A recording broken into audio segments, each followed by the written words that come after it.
Adapun topik atau judul yang saya ajukan tentang ASEAN Australian Monsoon, mengapa ini penting dan juga Enso System, karena memang yang mengendalikan dinamika Indonesia itu ya monsoon ya. Tapi monsoon itu sepertinya terganggu ketika Enso-nya bukan pada posisi normal atau netral. Bagaimana recent evolution-nya, status saat ini dan juga prediction-nya. Mohon dicatat bahwa ini merupakan overview, artinya ini murni bukan hasil karya saya hanya menyampaikan apa yang saya lihat, saya amati. Ini di Hermawan, saya kira langsung skip aja ya, ini CV saya dari IPB saat itu, di S1 saya, S2, S3 saya ada di Kyoto. Saya sedang mencari sebenarnya kata yang tepat itu apa ya. Melihat fenomena kejadian kemarin itu ya, saya mengambil istilah itu dari apa habis gelap terbit terang gitu ya, karena kemarin itu kita gelap hujan diawali dengan kejadian tornado di Ranca Ekek gelap kemudian berlanjut akhirnya beberapa hari kemarin kita udah mulai terang, tidak adanya hujan dan sebagainya. Tentu pertanyaannya, kapan kondisi gelap ini akan segera berakhir dan atau bila kondisi terang itu akan dimulai kembali. Terkait dengan judul di atas, maka menurut hemat saya yang paling penting adalah bagaimana climate driver update ini kita amati terus, kita pantau terus. Karena ini merupakan kata kunci. Nanti bisa lihat di website ini di BOM Australia ya.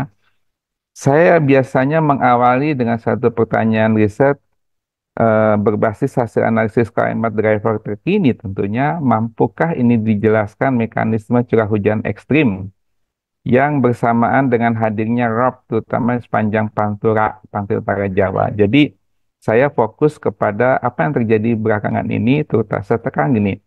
Setelah adanya bencana di Ranca Ekek, kemudian bencana itu datang kembali di daerah Pantura, tepatnya di kawasan Semarang dan sekitarnya. Ada Semarang, Kudus, dan juga beberapa kota yang ada di Pantura yang mengatakan bahwa itu mengakibatkan waduk jebol untuk kedua kali. Terkait dengan itu, izinkan saya bahwa basic konsepnya ada gini, bahwa curah hujan ekstrim, apa itu heavy rainfall, itu sebenarnya ada beberapa faktor penyebab. Satu, bisa karena gelombang atmosfer, bisa direpresentasikan dalam bentuk ER, Equatorial Rossby, atau Kelvin, atau Mixed Rossby Gravity, atau juga Convectively Cover Equatorial Kelvin Waves, dan sebagainya. Yang kedua, karena faktor MJO. Yang ketiga, karena adanya low frekuensi. Low frekuensi itu nanti bentuknya dalam bentuk IOD atau El Nino atau La Nina, monsoon, dan seterusnya. Yang kita hadapi beberapa waktu lalu adalah adanya serangan fajar, yakni kumpulan awan-awan besar penghasil hujan yang dikenal dengan nama MCS, Mesoscale Convective System, yang masuk ke wilayah kita, yang tidak hanya dari Lautan Hindia berbentuk IOD, namun juga berasal dari benua Asia. Mengapa serangan fajar itu memangnya tidak ada? Mengapa serangan fajar itu terjadi? Memangnya tidak ada yang memblok begitu ya. Terkait dengan itu, ini adalah kondisi Semarang yang saya ambil pada tanggal 18 2024. Kita lihat impactnya begitu besar ya, bukan hanya curah hujan, tapi robnya juga nggak tanggung-tanggung. Sebenarnya bicara tentang Semarang Flood, ini sudah kami publish sebenarnya di tahun 2022. Ada nama saya di sini sebagai the first author, large scale meteorological driver of extreme precipitation event and devastating flood early Februari 2021 di Semarang. Jadi bagaimana faktor penyebabnya apa dan bagaimana itu diselesaikan ada di paper ini. Berikutnya lagi nih, bahwa kalau kita perhatikan apa yang terjadi selama tanggal 13 hingga tanggal 16 Maret 2024, terutama di lapisan 850 hektopascal, itu sekitar 1,45 kilometer di atas permukaan laut. Kalau kita perhatikan tanggal 13 di sini, pointer option, apa ya, pen gitu ya. Atau gini, kita lihat di sini pada tanggal 13, betapa masifnya awan-awan ini masuk ke kawasan kita. Tanggal 13 itu sudah dimulai, ini terjadi karena memang di sebagian daerah mana Australia bagian barat laut itu terjadi suatu siklon besar namanya Neville begitu yang mampu menarik semua uap air itu masuk ke kawasan ini. Itu tanggal 13. Saya bicara tentang evolusi, evolusi bagaimana penjaraan daripada MCS itu masuk ke kawasan kita. Tidak hanya dari lautan Hindia, tapi dari bagian dari benua Asia pun dia tuh masuk begitu ya. Itu tanggal 13. Tanggal 14 pun dia akan lebih masif lagi, jadi tidak ada bagian yang terputus yang warna merah ini. Kalau ini terjadi, maka siap-siap kawasan kita itu menerima. Cuma pertanyaannya, kenapa kok yang diserang itu adalah kawasan Semarang, Pati, Demak, Kudus, dan sebagainya. Ada apa sebenarnya di kawasan ini? Semakin ini tarikannya pusarannya kuat, maka semua uap yang ada di Lautan Hindia itu akan tersedot ke kawasan ini. Itu tanggal 14. Pada tanggal 15 pun ini mencapai puncaknya. Tetapi dia udah mulai agak sedikit tidak begitu masif. Tapi siklon baru itu muncul. Pertanyaan saya, mulai tanggal 16 itu tidak lagi semasif, artinya udah mulai mereda. Jadi tanggal 13 intensif, tanggal 14, tanggal 15 mencapai puncaknya, tanggal 16 kekuatannya sudah mulai berkurang. Mengapa dia berkurang? Walaupun di sini sangat merah sekali di sini level ini tadi. Kalau kita perhatikan lebih jauh, maka kondisi saat itu beda dengan kondisi saat ini. Yaitu pada hari Kamis, pada tanggal 21, yang tadinya warna merah sepanjang awan-awan besar ini masuk ke kawasan kita, itu sudah tidak seperti itu. Artinya, yang tadi curah hujan itu tertumpuk di kawasan ini sudah mulai hilang, seiring dengan hilangnya kumpulan awan-awan sibir besar tadi masuk ke kawasan kita. Itu kenapa terjadi, walaupun pusarannya masih ada. Iya, pusarannya masih ada, tetapi kekuatannya sudah mulai melemah dan dia sudah agak menjauh dari kawasan benua Australia ini. Ini yang menggunakan thunderstorm. Kita lihat lagi apa yang terjadi. Catatan satu, pemicu utama di kondisi ekstrim akibat pertemuan dua massa uap air, yakni adanya siklon di barat laut Australia.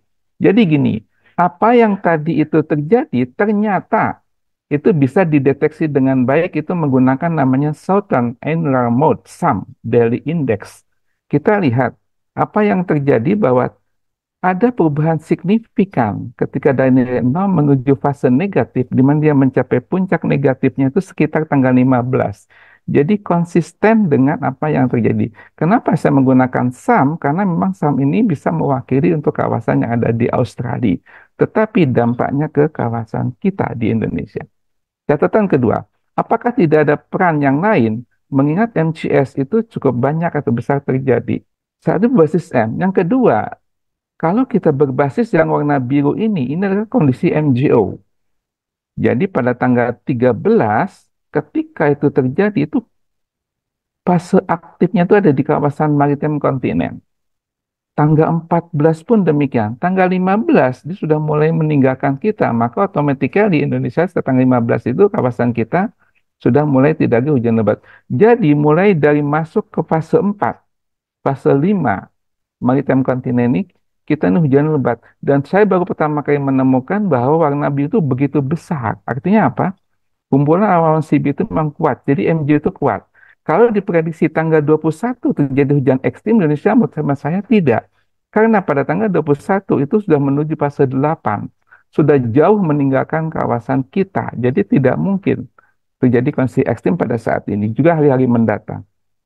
Terkait dengan itu, catatan ketiga, jadi ke depannya seperti apa? Benarkah 2024 kembali ke kondisi gelap, yakni La Nina akan kembali berulang? Indikasinya apa? Kita lihat, berbasis dengan data. Jadi saya biasa menggunakan eh, bagaimana pandangan Badan Resmi Dunia yang menginformasikan kapan El Nino, kapan La Nina, sebagainya. Kita menggunakan apa namanya CPC ya, Climate Prediction Center dari Answer Probabilities. Memang benar bahwa kita fokus ke warna biru ini, yang La Nina ini. Kita lihat bahwa probabilitas terjadinya La Nina itu di atas 50% tentunya ya, itu nanti terjadi mulai periode JJA, Juni, Juli, Agustus, dan mencapai powernya pada bulan September. Tetapi tetap probabilitasnya masih di bawah 80%. Selain itu, kita lihat bagaimana pihak IRI, International Research Institute, untuk melihat fenomena ini, memang kekuatannya itu tidak sedahsyat seperti tahun-tahun sebelumnya. Jadi ada kekuatan mulai saat ini berkurang ya, baik itu berbasis yang dinamik ataupun statistik ataupun gabungan keduanya. Terkait dengan itu, kita perhatikan, kita fokus kepada yang warna biru ini. Seperti saya katakan tadi, pada periode JJA, jadi puncaknya ini adalah indikasi kuat bahwa La Nina itu sangat sudah mulai masuk ke kawasan kita. Nah, catatan keempat, ada hal yang spesifik diungkap dengan banjir bandang sepanjang Pantura khususnya. Mengapa terjadi di Kudus? Pertama, saya melihat kawasan Kudus, kawasan Demak, kawasan Semarang itu bentuknya itu sangat-sangat memungkinkan uap air yang berasal dari Asia ataupun yang dari Lautan Hindia itu akan berhadapan langsung dengan kawasan ini. Di mana kawasan ini kawasan yang menurut hemat saya spesifik, unik, dan dia mudah kali menerima dilalui oleh masa uap air baik Asia dan maupun dari Hindia. Ini kondisi pada tanggal 15 ketika terjadi nilai daripada SAM itu sangat-sangat minim. Nah, terkait dengan itu, apa yang bisa kita simpulkan? Satu, kondisi ekstrim sepertinya terjadi Pantura, Demak, Kudus telah usai. Itu udah over. Kita memasuki era baru, era normal atau netral. Kondisi cerah sepertinya tidak lagi berlangsung lama. Karena sejak periode Juni, Juli, Agustus 2024 yang mestinya terjadi musim kemarau itu akan diredam dengan hadirnya La Nina yang kita kenal dalam musim kemarau basah.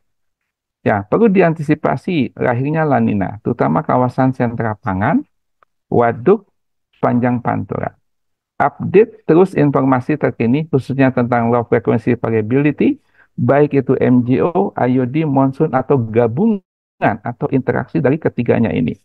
Yang ketiga, monitor terus parameter baru. Saya menemukan bahwa SAM, Southern Annular Mode, merupakan salah satu indeks yang bisa digunakan untuk melihat kondisi ekstrim yang bakal terjadi di waktu yang akan mendatang.